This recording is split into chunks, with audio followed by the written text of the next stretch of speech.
আমার ভক্তবৃন্দগণ, আমি আবার আজকে আসছি লাবু ফ্লুট এবং লাবু ভাইয়ের দোকানে।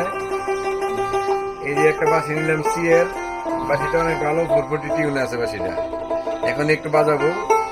এবং আশিক আছে, খুব ভালো দোতরা বানায়, দোতরা বেকার খুব ভালো বানায়। এখানে দোতরাও বিক্রি হয়, অনেক যন্ত্র বিক্রি হয়।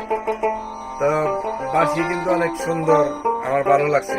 আমি এখান থেকে এক সেট বাঁশি নিব, আশা করি যে আমার ছাত্রছাত্রীরাও পাঠাবো। এই লাবু ফ্লুট খুব ভালো, অনেক সুন্দর হয় অনেক। এই যে এখন আমি 440 টিউন দিলাম, বাঁশি একটা এখান থেকে নিলাম। এখন এটা দেখবো ঠিক আছে কিনা।